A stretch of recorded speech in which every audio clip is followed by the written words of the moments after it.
So, Mrs. Claypool, or if I may call you Betsy, welcome to Constituting America's Constitutional Chats. Well, thank you, Mrs. Gillespie, if I may call thee Kathy. Please do. It is a delight. Oh, thank thee. Thee might notice from the onset that I perhaps don't look like thee normally expects a woman of my day. I have no frills and no bows and no lace, but I was born of the Quaker faith in 1752. They tell me I was born in New Jersey, but I don't remember it very well. But I moved to Philadelphia very young with my family. My father was Samuel Grissom. He was a carpenter and a member of the Carpenters Company. And I grew up in Philadelphia as most young Quaker folk there did. If they are not familiar with the Quaker faith, it does have a lot of bearing on who I believe I became as a grown woman. First off, the main testimonies of my faith were that there are no intermediaries between me and my Creator, and therefore my path in life is between myself and my Creator. So also a very important testimony of the Quaker faith is that all beings are equal.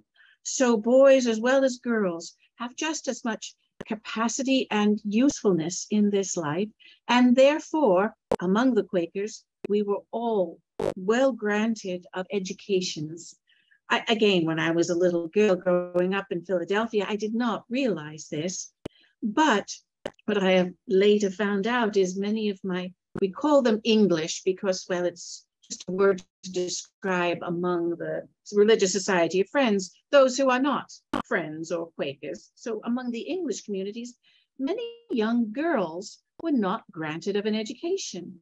And well, if I had realized that at the time, I would have thought it most unfair. And certainly as an adult, I still do. But what I did not also realize was how fortunate I was to be able to have an education granted to me by my family, my faith, and my community.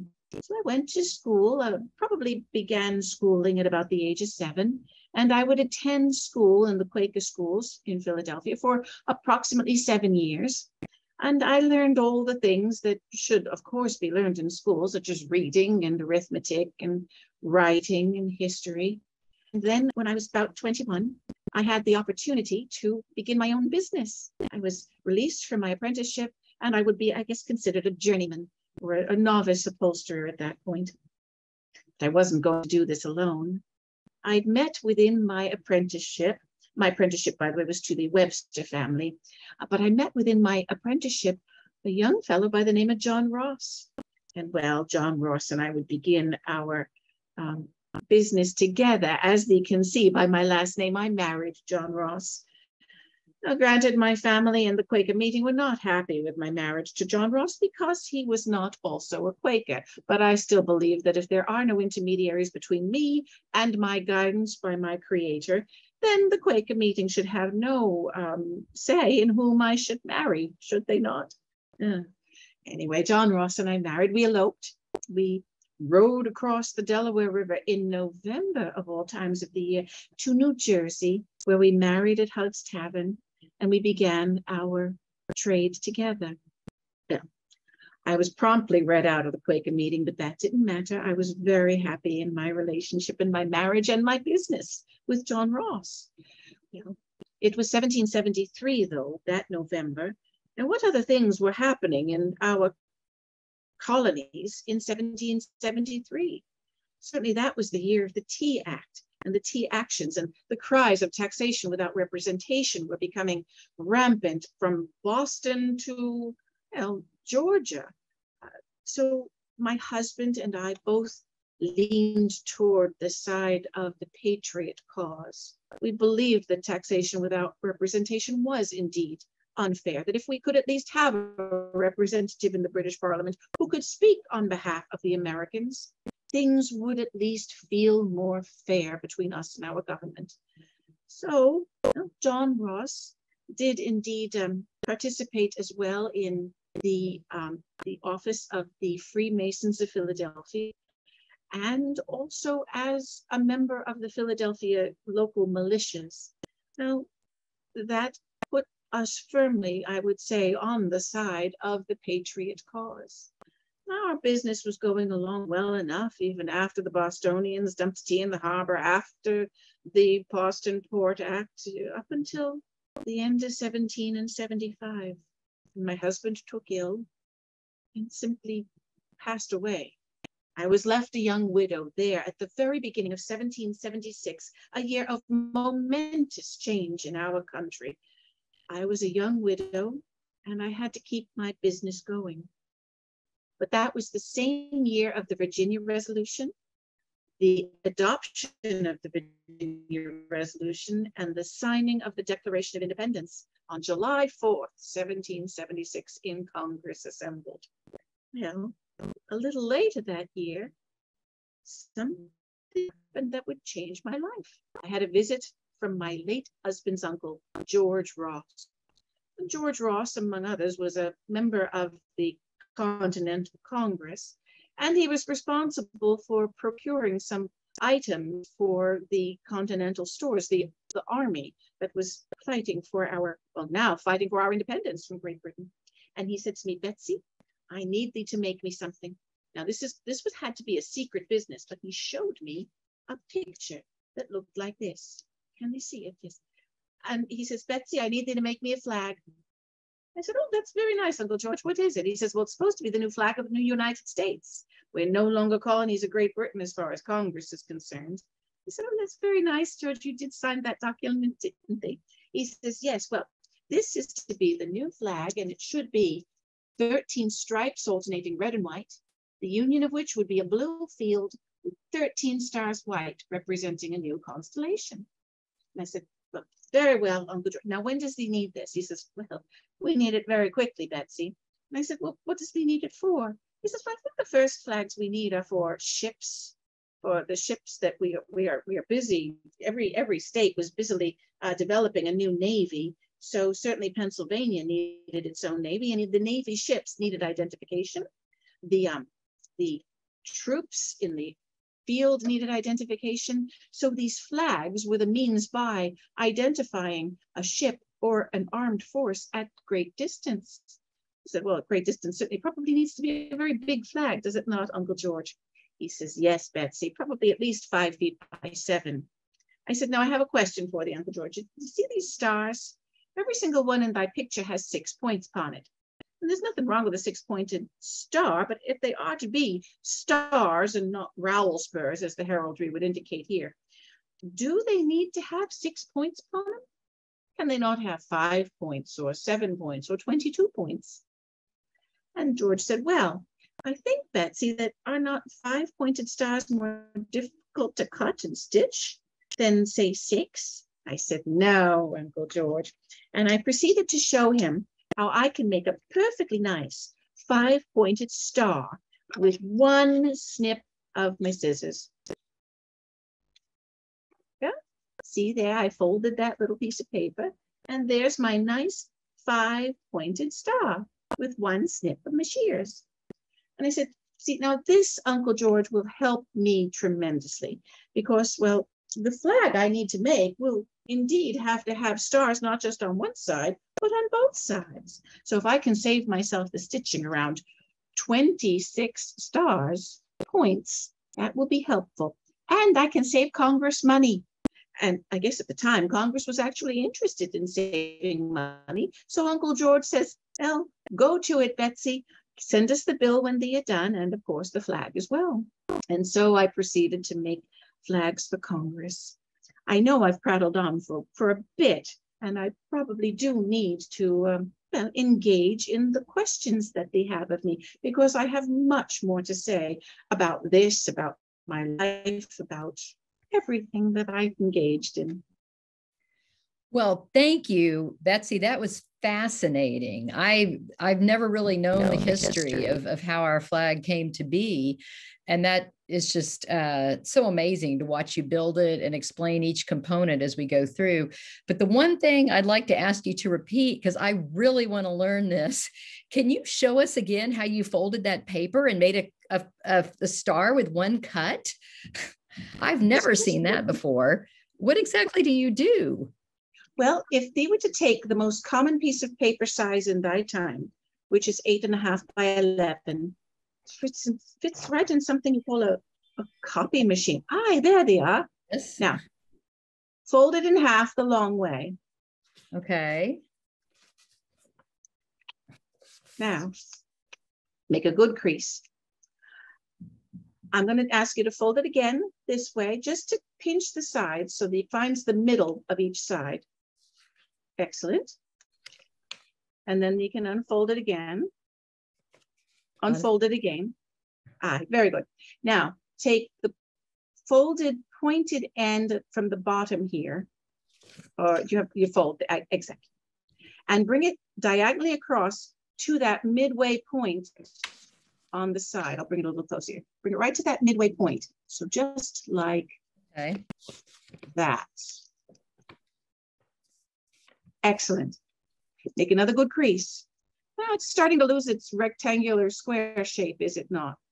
This point down here is going to end up being the center of our star. We have, it's difficult to see on for me here, but we have 3 lines, one here, one in the middle, and one long one upon the end. We need to make this long one upon the end and this middle one, but right up against each other with this point staying pointy. So it's a fold like this, kind of hard to see. I may have to watch a YouTube video later. There are instructions. I did send them along ahead, so they can send them to them. They can post them. That'd be great. Fine. Now this little bit folds right back upon itself. For anybody who's still trying to do this, and there's 2 places right along the edge on the side where it meets up, where all the pieces seem to meet up, there and there. We're going to cut diagonally down from one of those. Right now, it looks kind of like one of Benjamin Franklin's kites, doesn't it? We're going to cut diagonally down from that place where everything meets. I'm going to hold the tip there. As I said, that little point stayed pointy. And that's where we get, I can unfold it, our star. That is great. Okay, well, thank you so much. I'm going to turn it over to Tova for some questions. Well, thank you so much, Betsy. That was amazing. So great to know. Yeah, it's amazing to learn the history behind this flag that we see everywhere. But I was wondering, first of all, what was it like for women during the American Revolution? What were your experiences like during the war itself?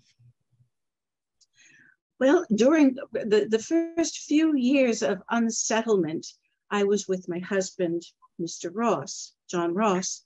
When I was widowed, it was a very difficult time, for it was so uncertain. We did not know indeed what was going to happen.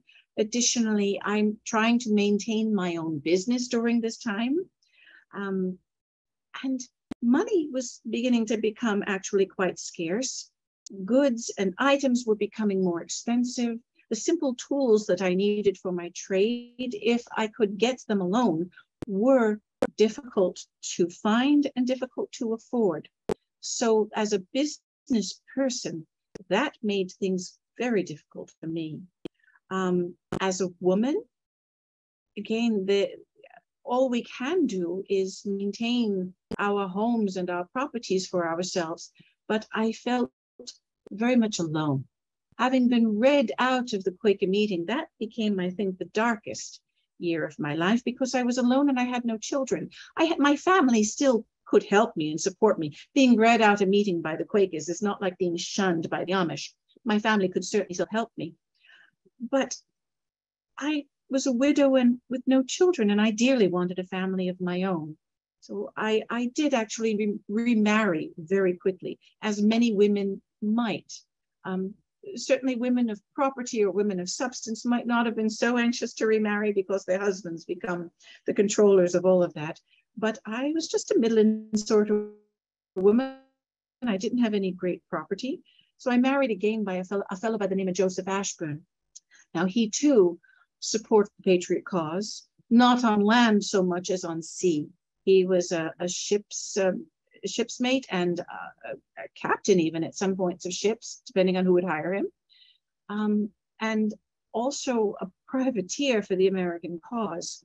Not before, though, giving me 2 daughters to call my own, sat for the Norfolk years, including the year of British occupation, when the British were living right in our midst in Philadelphia. So these were difficult and trying times. I'm actually quite thankful that I was not a single widowed woman when the British were occupying the city, only because I would have had less support behind me, but the support of my family, my husband, and my soon-to-be daughters would be able to give me. Wow, that's beautiful. Thank you so much. And then referring earlier to your talk, I think thy internet broke up a little bit when you were discussing the art of upholstery. So could you discuss a little bit more about what that is and how you got interested in it? Certainly. The upholsterer is a part of the home furnishings. So it's sewing and furniture together. Think in thy home, if thee has a sofa and it's got a cushion upon it, that is upholstery. Also, in my day, certainly upholstery included the window curtains that would adorn a room, which hang from a pole, just as does a flag, and pull similarly as well. Bed hangings, very important part of my trade.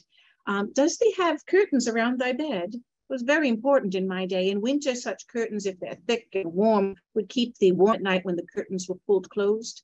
And in the summer, they might replace those curtains with sheer panels, which would keep the bugs and the flies from attacking thee at night. So these were very important things for the household to have.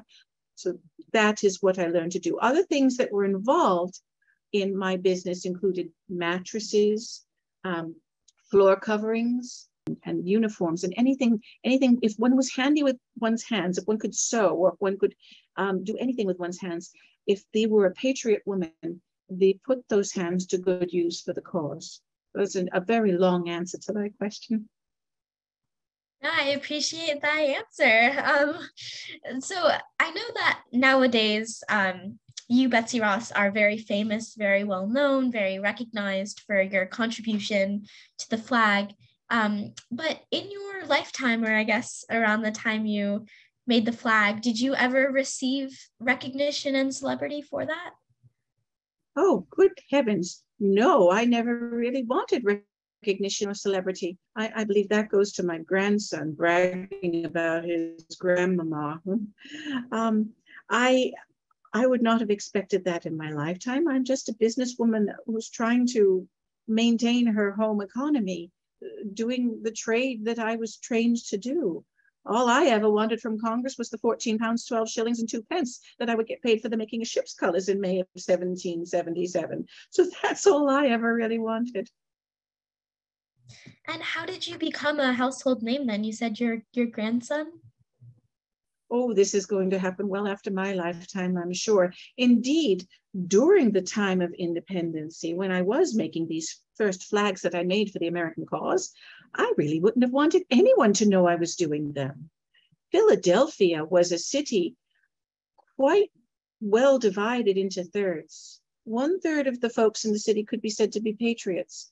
1/3 of the folks of the city could be said to be Tories and very sympathetic to the king, depending on which one of those sides won. If the Tories and the folks who were loyal to the king knew that I was a patriot, if they had won, good heavens, I could have been in a tremendous amount of trouble. Indeed, when the city was occupied by the British, if it were well known that I was a patriot making things for the cause, well, I could have had much more trouble during that occupation. I did not want folks to know that I was doing this business. I did not want to be famous for making American flags. Also, I did not, by this time as a master upholsterer myself, I had apprentices of my own. I did not put them through the trouble of committing what could be considered treason. So no, I did not wish to be famous. Again, this all will happen after my lifetime. And then I once visited your house in Philadelphia. If somebody wanted to visit your house, do you have any information about that or know anything about the experience? Oh, well, They do wonder if they have the right house, to be honest. But the point of that house is it's called the Betsy Ross house on Arch Street, I believe, which was formerly Mulberry Street, in the Mulberry ward that I lived. What I understand of it is that it's a house, whether it is or is not the one that I lived in for a couple of years during that time, it's certainly indicative of the house I would live in. Imagine going up that little winding staircase with a basket of something necessary in one arm and a child in the other, and no third arm to carry one's skirts up the stairs with thee. It was a small home, but very indicative of a tradesperson's home. That wonderful bay window in the front would be where I could put my my new copper plates, say from Europe, my new fabrics, new decorative fabrics for people to perhaps peruse, or they could peer in the window and see what I was working on. So it's very indicative of the home that I would have lived in at the time, with either Mr. Ross or Mr. Ashburn. Thank you. And then my last question, finally, if people watching wanted to learn more about you, do you have any favorite books or movies about your life that people could look into, or websites? I think the most comprehensive publication on my life is by an author, Martha Miller, Marla Miller. I would suggest her book. It's the most comprehensive tome. Well, thank you very much, Betsy. It's been amazing talking to you. Thank you for sharing your knowledge. And now I will pass on to Jewel and Jordan to ask questions. It was a pleasure to meet thee, Tova. So I was interested to hear that those 6 points on Washington's flag were a spur. How did we get from spurs on a flag to stars? Well, the spurs on Washington's standard are spurs because of his military prowess. Stars was, there's much symbolism behind it that I couldn't possibly begin to understand or express. But I actually do have a recent book about that. It doesn't involve the symbolism of the American flag. But Francis Hopkinson simply called them stars. Now, whether he knew that George Washington's figures were rowel spurs or not, I'm not certain. The simple truth, though, about a star is it need not have any specific number of points. This does leave the whole thing up to quite an interpretation. I'm going to, let's turn that way. Can you see this one?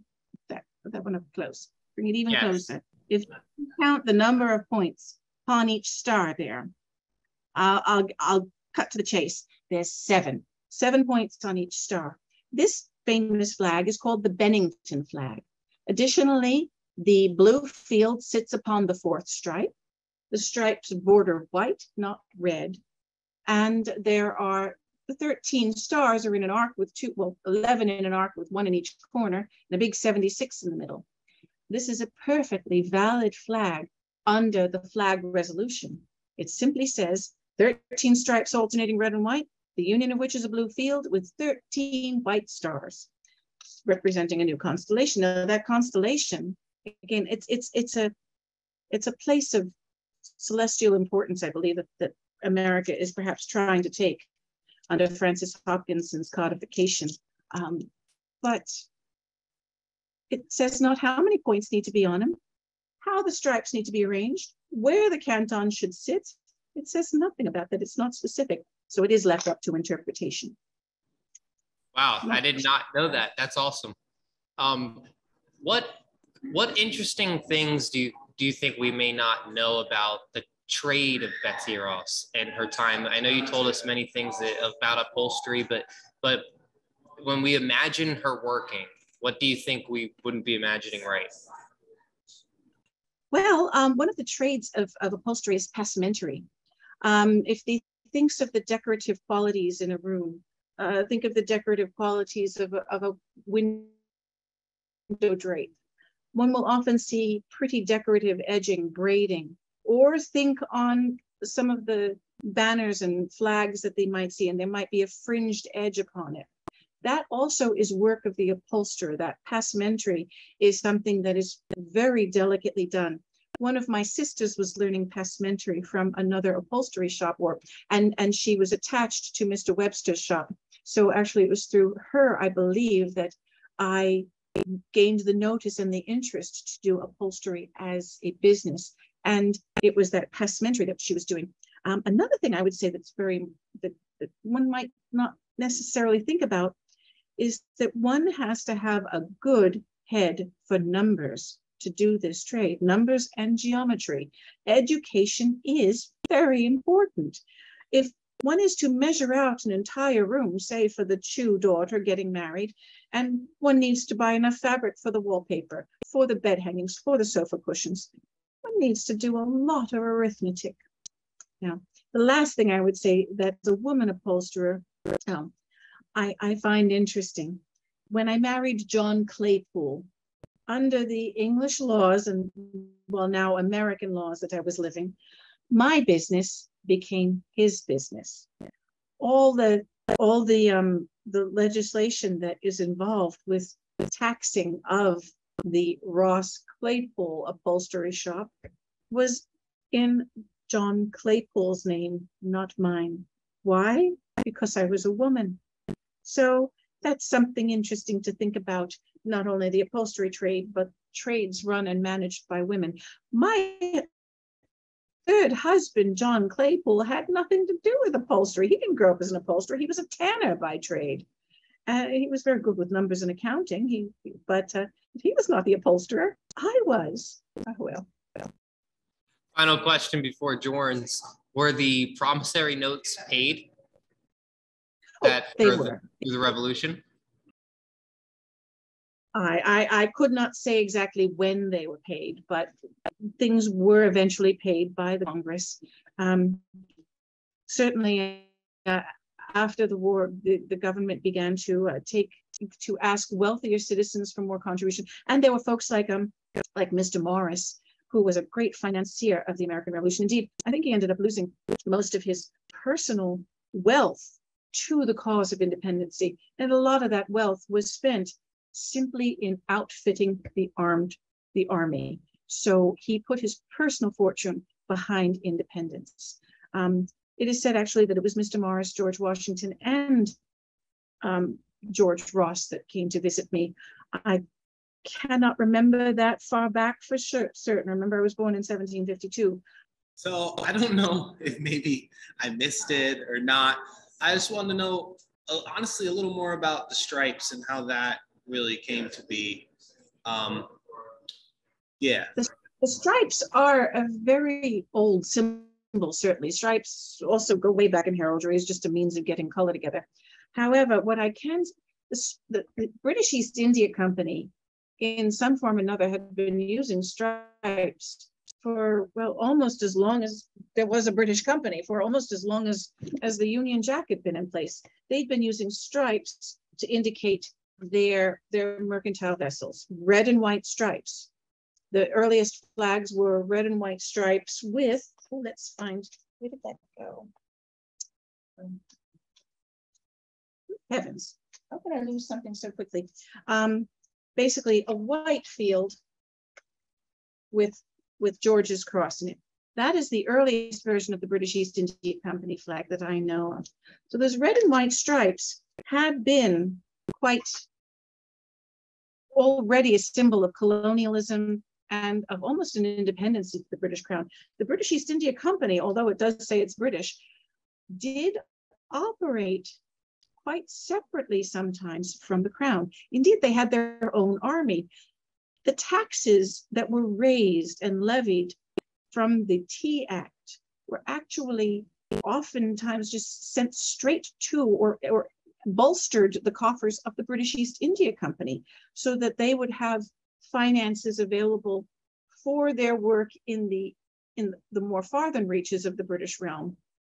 And in effect, were sort of paying them to fight on behalf of the British Crown.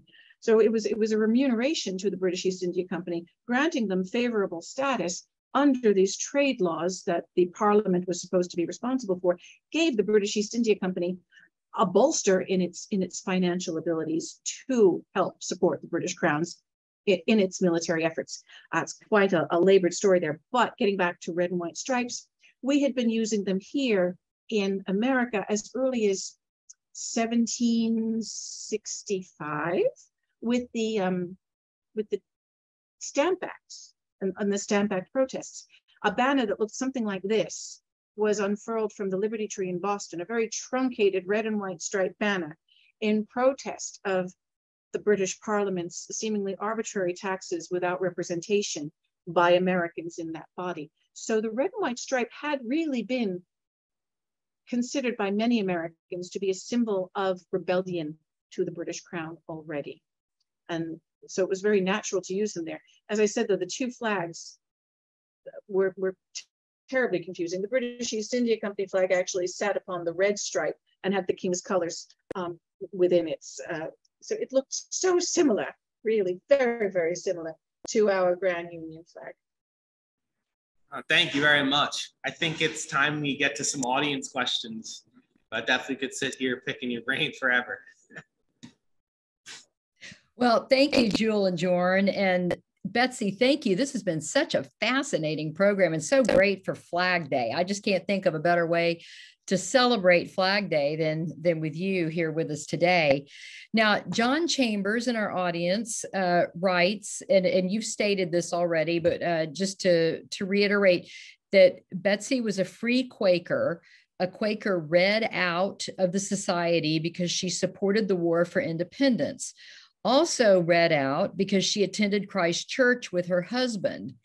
Washington and Robert Morris also attended Christ Church. And so was it in the church where they first asked you to make the flag? John Ross was an Anglican, and that's why I was read out. His father was the deacon at the Christ Church in Newcastle, Delaware. So it was only natural that we would worship the Christ Church in Philadelphia when we married. But there I would meet eventually when he came to Philadelphia. Washington was not in Philadelphia when I married. That was 1773 when I married. Washington won't get to Philadelphia until 74. And he also won't stay that long.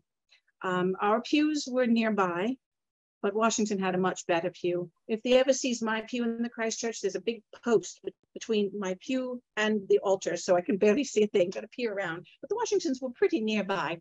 I might have been able to scratch his hair if I were so inclined, but who would do that? But I did know them all there. But certainly, it's Philadelphia was a relatively good-sized community, maybe 30,000 souls when I married. And it would grow to 40,000 by the time the war would begin. So we did know who was who and who did what. Interesting. John Chambers also asked, he mentions the Quakers of Philadelphia formed the first abolitionist society. Was Betsy allowed to be a member of that, even though a free Quaker? It's a misunderstanding that the Quakers of Philadelphia formed the first abolition society. There was the schism of the Hicksites in the 18 and 20s that actually more of the Hicksites joined in an abolitionist movement. Many of the regular yearly meeting members did not want to get involved with the government policies. So they stayed mum on the cause of abolition. It is a misunderstanding. The Free Quakers, or the Fighting Quakers, the Free Society of Quakers, to which myself and Mr. Claypool, I keep mentioning John Claypool. I married him after the war in 1783, after he had returned from imprisonment and after Joseph Ashburn had passed away. They were both prisoners of war. But anyway, the Free Society of Quakers was formed by Samuel Wetherell, and we were early members of that, and I was a life-sustaining member of it. I would be a member of it until I passed away in 1836. My memory becomes very dim after that, but I can say under, I believe it's Elias Hicks, charismatic Quaker man, there was a schism of the regular yearly meeting. So really during that time, the late 20s, the 30s, there were really three meetings to contend with.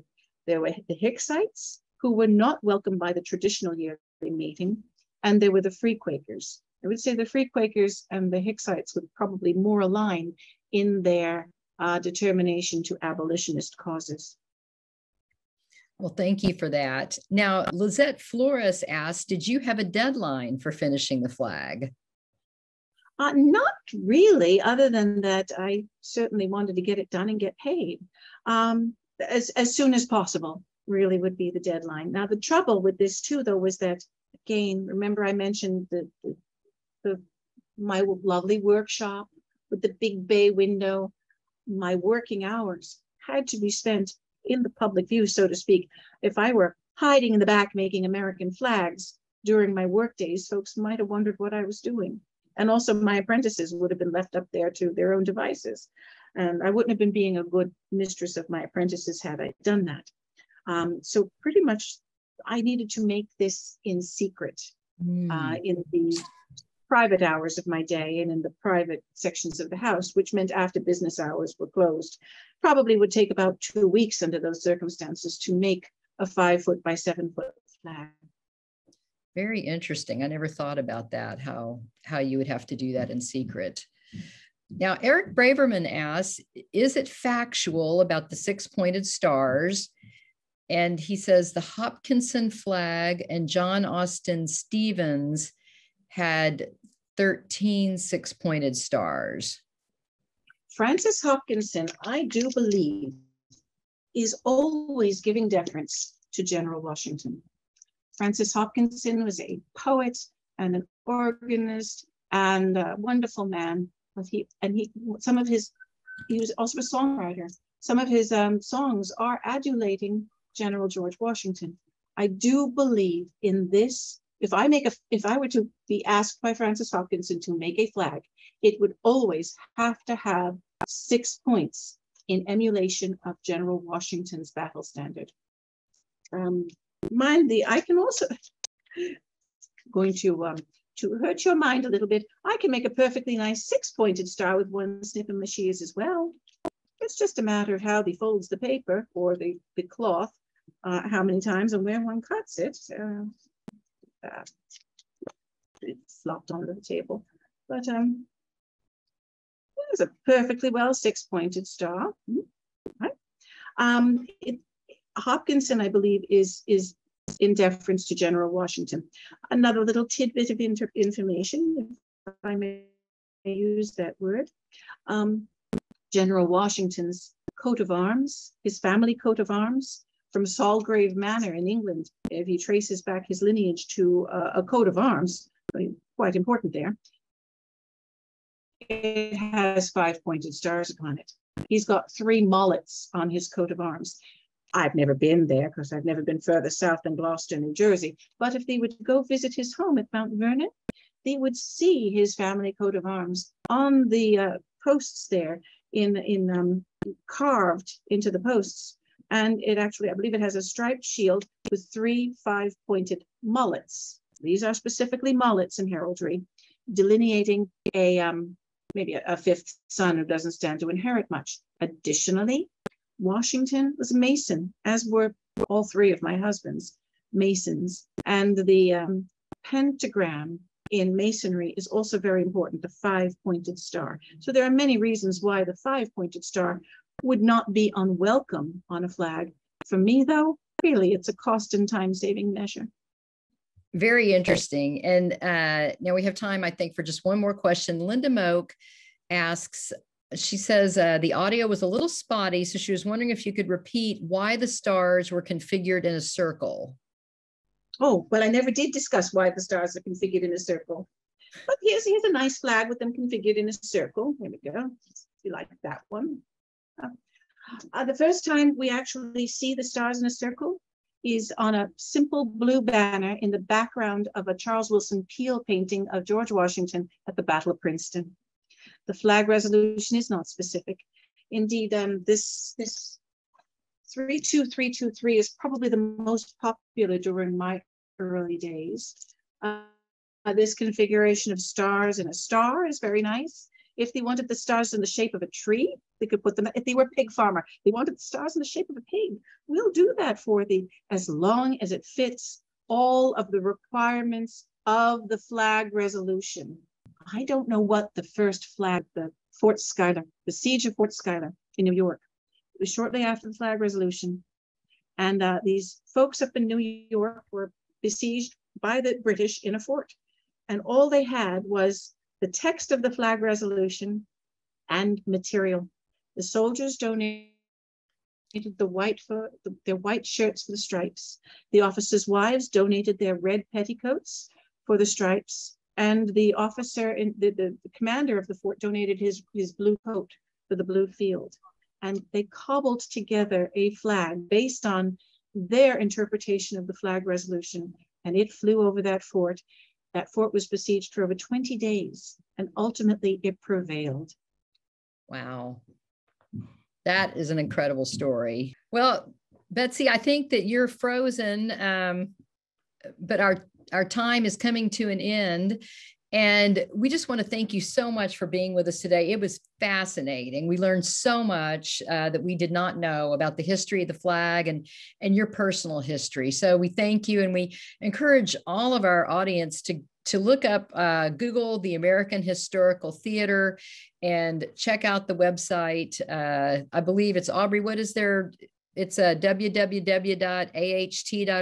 Maybe, is that the website for the American Historical Theater? Yeah, and you can find it in the question and answer. It's ahtheater.org. Thank you. You all just do incredible work, and we're so honored to be able to work with you at Constituting America. And we want to let everyone know, if you're still with us here in the audience, that we are not having a program next week. We're going to skip next week for our podcast because we've got 41 incredible We the Future student contest winners coming to Washington, D.C., and it's going to be all hands on deck with the Constituting America staff to help guide those 41 students all over Washington and learn so much more about our U.S. Constitution and our country's founding, and see the incredible sites. They're going to be going to Arlington National Cemetery, the U.S. Capitol, Mount Vernon. Some of them will visit Ford's Theater. Just a great lineup, but we are going to skip next week for the chat. So the week after, June 28th, we hope you'll join us, because we're going to have the president of the America 250, which is the foundation that is supporting the U.S. Semiquincentennial Commission and helping organize the celebration of our country's 250th birthday in the year 2026. Joe Daniels with America 250 is going to be joining us on Tuesday, June 28th. Tell us all about the great plans for a wonderful celebration of our country's 250th birthday coming up. So we hope you'll be back with us for that Tuesday, June 28th. And we thank you for joining us today. So thank you all, and have a great week.